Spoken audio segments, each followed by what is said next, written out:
Thank you so much for joining me for this meditation practice. Please find somewhere where you'll be comfortable and undisturbed,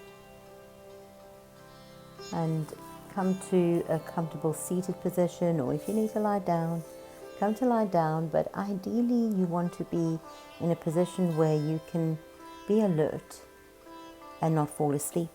So if you know you're tired and you've had a really busy week, just even if you sit up in a chair or prop yourself up against the wall, come to that seat instead of lying on your back. But either way, be comfortable and ready to sit for the next few moments.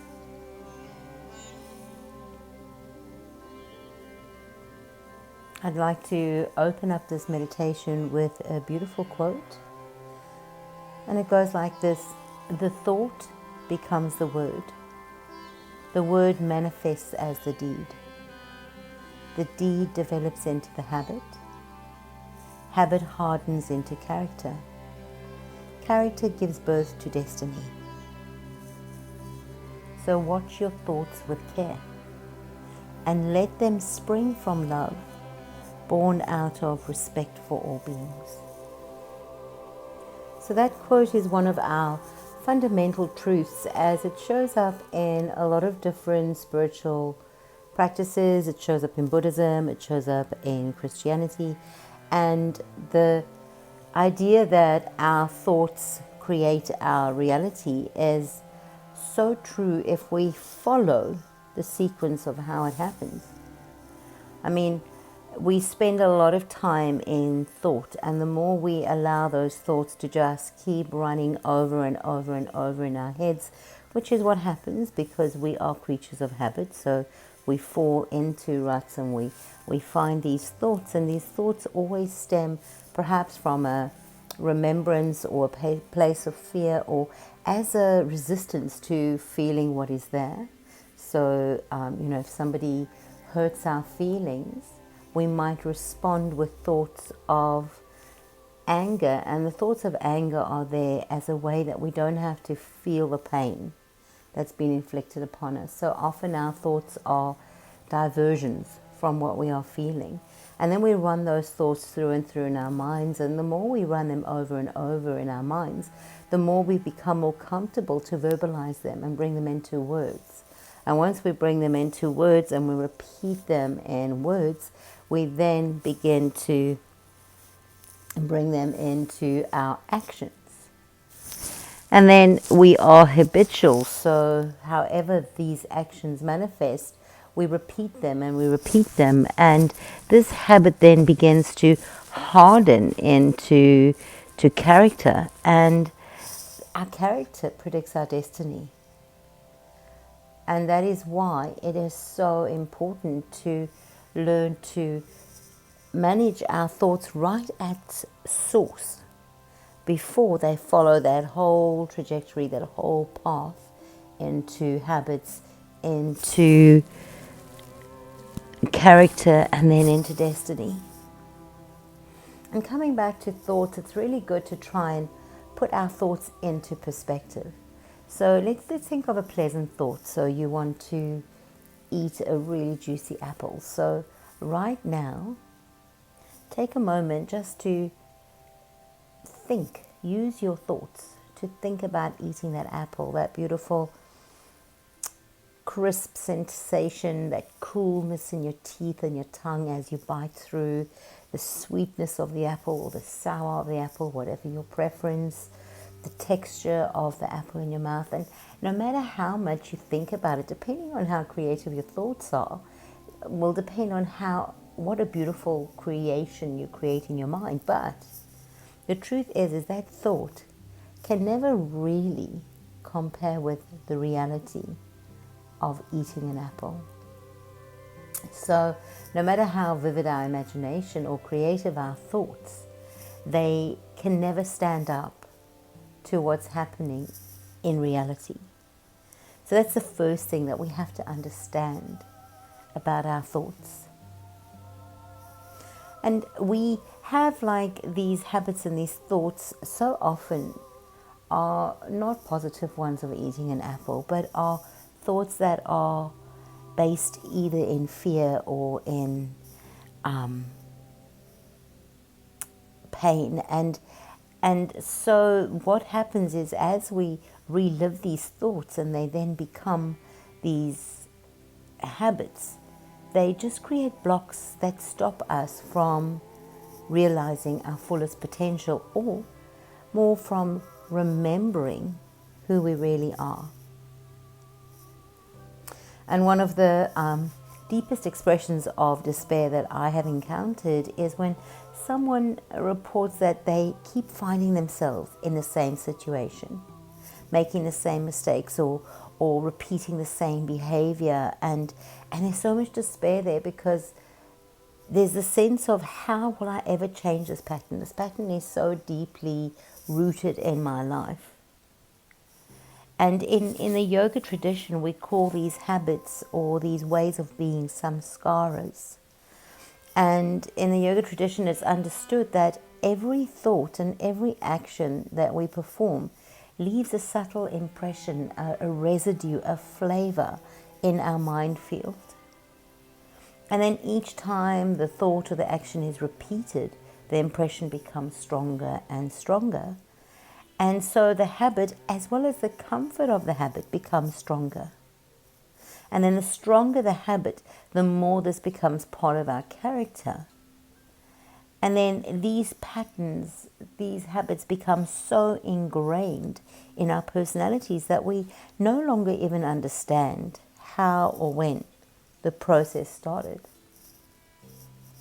Now, not all samskaras are negative, and in the long journey of life, we will have performed all actions, positive and negative samskaras, and we'll have developed some really positive habits. But then we also will have these negative habits, and these negative habits are where we get stuck and where we get blocked. And it's these negative habits that make us forget who we really are. So how do we transform out of this confirming pattern, this cycle that is causing the suffering in our lives? And there are 3 beautiful teachings that we can implement into our lives as a way of awakening out of this chain of reactions of samskaras, because these samskaras become so habitual that we often don't even realize what we are thinking. We're just thinking that. And the first thing to do is to begin to notice what our thoughts are. So a beautiful practice is, during your day, just stop and reflect back into the thoughts that you've been experiencing. And this is to understand and to identify the energy or the flavor of our thoughts. What themes or what nuances or what beliefs are holding our attention. And then we begin to watch our thoughts. We begin to be the observer of our thoughts. And we identify if our thoughts are serving us, or if they're perhaps coming from a place of lack, perhaps from a belief that we are not enough, or critical beliefs, or lack of self-worth. And it doesn't really matter. We don't have to dig too deep to find the source. That will, take a lifetime to dig back and to find the sources of all our samskaras. Instead, we just want to be able to identify, to watch, to see our thoughts. And then when we, just by identifying our thoughts, we begin to create a little bit of space around those thoughts. And it's in that space that we create, that gap, that we are able to begin to create some change, create some freedom. So without this awareness to our thoughts, without this watching our thoughts, what happens is that, especially when we become stressed, then we begin to live in a reactive way. And we begin to live in the cycle of believing our thoughts and responding to what is not real. So then we find that we actually begin to live in a confined reality, which keeps us small and keeps us in a limited sense of who we are. But as meditators, we are able to begin to watch our thoughts. We begin to create space around our thoughts, and then we begin to go, oh, okay, it is just a thought. And that is the first step to, and these 3 steps that I'm going to mention, they do kind of work. It's not linear, they kind of will work together. But a beautiful place to start is by realizing, okay, this is just a thought. This is not the truth. This is just a thought. And we create that gap, that space. And then what we want to do is we want to just linger in that space. We want to become present to what is in that space, to pause. And this is not that easy to do, because when we sit in that stillness, when we sit in that space, it's uncomfortable. Because in that space is the truth of what triggers us, of why we want to respond like we do. And so we have to sit here with the discomfort. We don't have to do this alone. So when we come into this space, when we realize, we've been triggered, this is just a thought, it's not the truth. We're going to sit in the space without reaction. And then what we can do is we can bring love into our stillness. We can bring love into our discomfort. And if we're able to bring love into our discomfort, we begin to expand and we begin to grow. And our hearts begin to open. And it's in that openness that we can begin to heal and to transform. And our samskaras begin to dissolve as we allow love to be present. Because we have to remember that where there is love, there cannot be fear. And a lot of our samskaras are created through fear.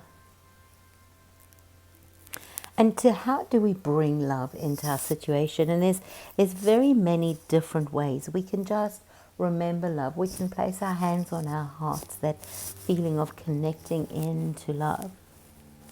And when we remember love, we begin to become more integrated into self. Now, what really works for me personally, and what I'd like to offer you, is the Ho'oponopono meditation. And that is when we bring love into our stillness, into our pain, and into our discomfort. And this Ho'oponopono prayer is a beautiful way to just bring that love in.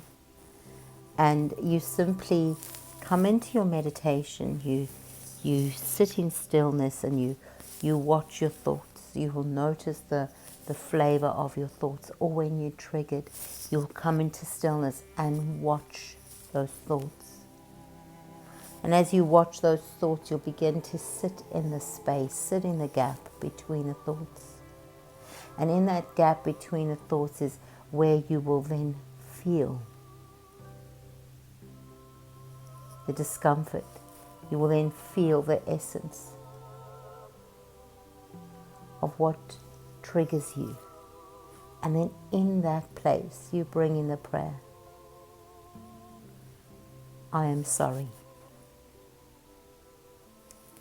Please forgive me. Thank you. I love you. And this is a beautiful, insightful, ancient Hawaiian practice of bringing forgiveness and healing into our lives. And the words "I'm sorry" is not necessarily "I'm sorry" for a specific event or something that happened. It is, "I am sorry that we are here, sitting in this discomfort. I'm sorry that I am here, sitting in this discomfort, sitting in this pain. Please forgive me."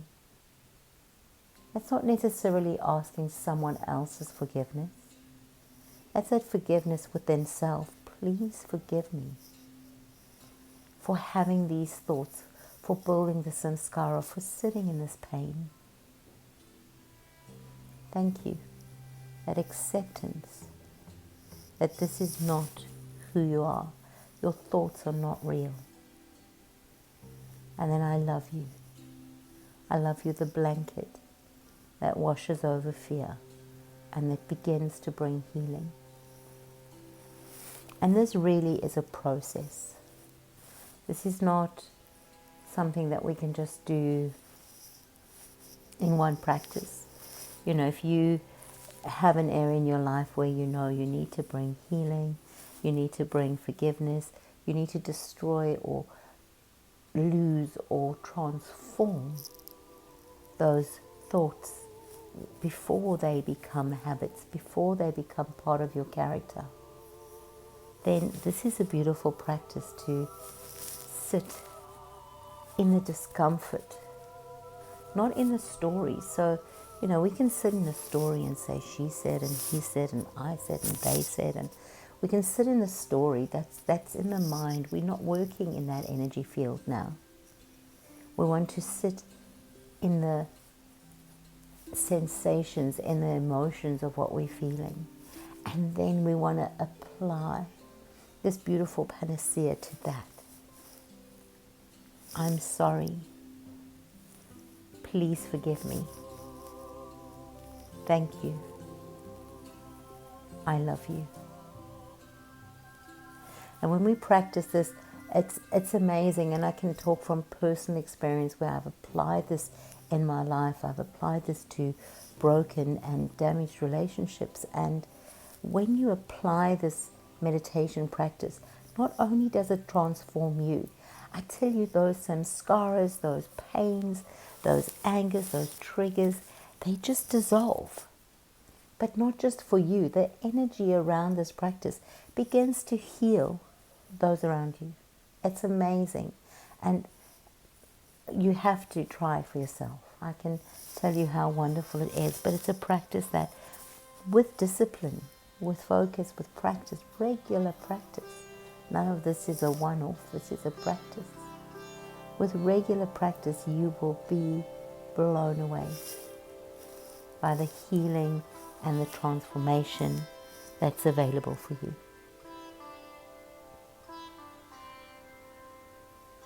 So what I'd like us to do now is I'd like us to get into this practice a little bit. And it's a beautiful practice of repentance and forgiveness and gratitude and love. So come back to that comfortable seat, move around if you need to. And then let's just begin to connect to that beautiful rhythm of our breath.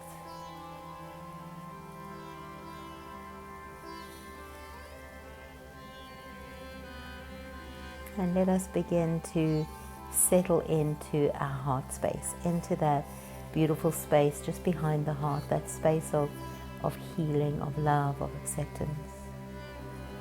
Drop in there.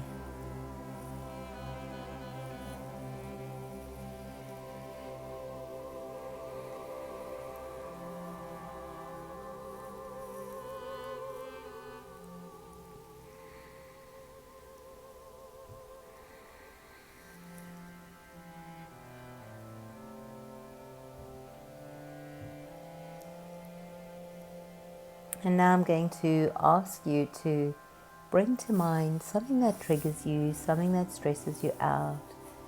And don't go into deep. Start with something that is manageable right now. And bring that to mind. And instead of getting caught up in the story or the reaction or the thoughts, find the space between the thoughts and allow yourself, no matter how uncomfortable it may seem, to sit in that space, to sit in that discomfort, to watch, to allow yourself to feel what you need to feel.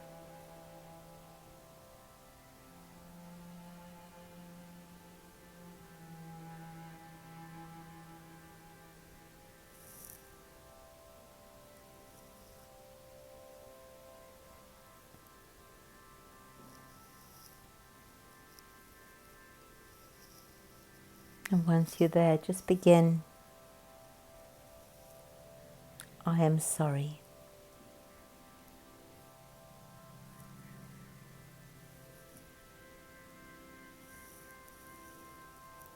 Please forgive me.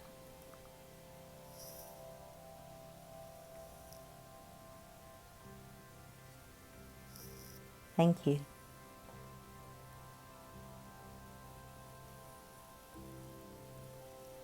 I love you.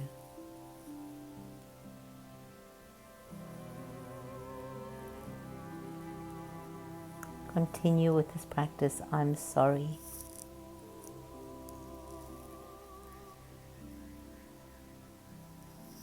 Please forgive me. Thank you. I love you.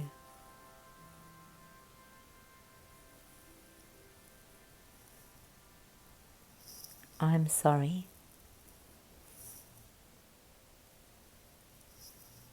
Please forgive me.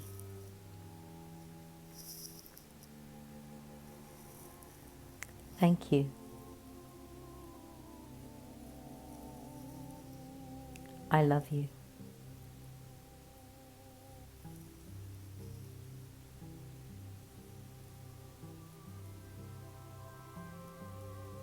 Notice as you bring this healing balm, these healing words over the sensations and the discomfort, how they slowly begin to heal. And this is a practice that we can apply all through the day into our lives. When we find ourselves triggered, when we find our thoughts to be cruel thoughts, unkind thoughts to ourselves or to others, we can go, I'm not going to believe these thoughts. They are not true. I'm going to sit in this space and feel the root of these thoughts. And then I'm going to apply love. I'm going to apply medicine. And so there will be transformation.